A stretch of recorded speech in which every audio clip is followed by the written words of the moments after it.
anibersaryo dagiti Dominicans ket naikabil nga ti mission di Tuga ket narami tumo nga misa in February 2nd, 1689 nga ti upadi nga nang misa ket awan sa bali no di Father Juan Iñiguez. Ket ini sumangpet da tinagan da ito nga lugar ket Dungkaw. Wenno nagsabtan ti duha nga karayan nga isu ti Chico River ken iti Tuga Creek. Ket no apay nga tuga ti nang ipanaganan da ada gamin ti duha nga bantay iti nagbaitan ti Tuga at Kinlan na nga mauawagan iti Mount Banban. Ket ti ulo na no adda ka ti adayon no kitaan ti Mount Banban dagiti Twin Hills kaslada nagkalugong iti Tuga. Tuga amin nga tuga. Kilusok ko. Kabir awan ti kay kayo na uri rito nga bantay no makita yung manyo siguro madlaw. Padasin yung tagsardeng ken mangkita iti view na ti ulo na rito nga bantay kasla nagkalugong iti Tuga. Iso nga T-O-G-A. Toga. Haan nga T-O-G-A. Ay, toga. Kati T-O-G-A awan ti meaning na ti urean niya nga lingwahe. Tuga. Iso nga iti libro ng iti Dominicano Mission di Tuga. Toga. Tuga amin. Ngam dagiti iso nga daytoy nga lugar idi kad na progreso. May nga kadakdalan nga komunidad dagiti Kalingas iti dipar na iti laod. Ti mangipakita kakabsat oran nga lugar ti pagkalyam. Cervantes. Iti amin nga parte ti Tuga adala sa ti makalim nga dagiti nabubuong nga bangbanga. Iso nga napili na ito nga imayan. Ngam gapo na dagiti Castilla ada nga rod ti sabali nga purpose da hanlang na iti panaka-Christianize dagiti tattao na iraman pa iti panagurnong da kadagiti produkto nga iyawid da ija Espanya. Kat gapo tatituga ket nabaknang iti mais, tabako, ken unas isong simbangat da ditoy nga nangikabil iti settlement dagiti Castilla ken nangipatakder iti simbaan da. Ngem ado tinabunyagan ngem idi mangrugi ti kunada nga panagkolektada iti buis wenno polo wenno forced labor nang rugi meten nga agrebelde dagiti tattao iti daytoy nga lugar. Ket kanayon nga ataken da daytoy settlement tay naladan da kano iti kay-kayo nga deductor ngem dagiti hanga na bunyagan atakin da dagiti nabunyagan dagiti dadduma ibalod da wenno papatayen da. Gapo iti kanayon nga kastoy idi mangrugi ti Cagayan Revolt impalwan ti maysa nga agnagan iti Lagutaw nga taga Magawgaw nga mistiso Kalinga ken Cagayan.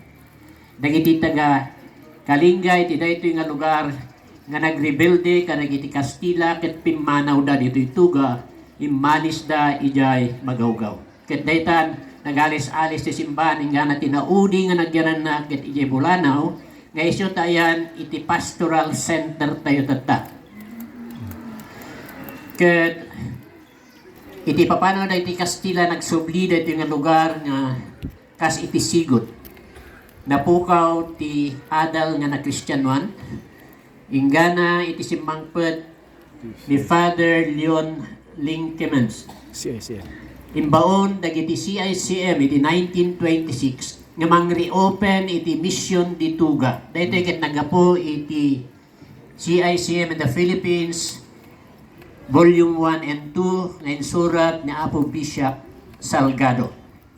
Ket naibaon tapno i-reopen natin Mission di Tuga. Yung kunanda met iti simangpet ni Father Leon tayan ti site iti gobyerno ditoy Kalinga Tabuk ket ijay nanen. Iso nga imbis nga may ditoy Tuga nagsardeng ijay nanen ket ijay nga binangon ti simbaan. Iso nga ijay ti first nga nagyanan ni Apo Leon di nanen. Iti mado dagiti papadi nga CICM naluktan iti dagupan ket dituga ket nagbalin nga party iti dagupan. Vision iti babaen the Father Masi ken ni Father Leon ay Father Miguel Vase. Ay Vase pa ni Father Miguel ni ginanang ini. Idi ni Father Miguel ti kanayon nga may mangmismisa ditoy pasaray agsakay ti kabalyo agbalasyo di takarayan oray mabasbasa piman. Idi ko na dati jeep na maten nga owner type. Ingana iti naisina iti Bulanaw. Babaen kini Father Miguel nga umuna nga parish priest isos di St. William. Ket nayalis ti tuga from Dagupan nagyantayo iti under ti St. William Parish. Ket iti 2008 ay 7 nang rugi. Imbaon ni obispo ni Father John Antonison tapno bangunin na daytoy konbento ken daytoy baro nga simbahan. Ket nalpas ito na ti 3 nga tawen. Ti completion na iso nga 2010 August. Naigiddan iti priestly anniversary ni Father John Antonison iti panaka-bless. Ti simbahan tayo babaan kini Bishop Prudencio Andaya Jr. Ket manipod dita ni Father Antonison si mublat matlaeng nga si maruno ti CICM iso ni Father Manny. CICM matlaeng kalpasan ni Father Manny iso ni Father Fabio Texeria. Kalpasan ni Father Fabio si mublat ni Father Cosi. Father Cosi si mangpet ni Father Wakas. Ket kalpasan ni Father Wakas iso tata dati baro nga parish priest tayo ni Apo Father Sean Bosley Mejia. Ket kalpasan ni Father Sean ngem July sapay lang nga sumangpet ti padi tayon to ni Father Eboy Idamak taga Corner Apayaw. Ket ngarod kakabsat dita angko nga makita no nyanto ti masakbayan tahanap man nga mamadto agpatinggaak datan iti daytoy nga aldaw nga panakaselebrar iti fiesta tayo manen iti 2024. Happy Feast Day ket mabuhay tayong lahat. Oh, may Tagalog. Thank you. Filipino.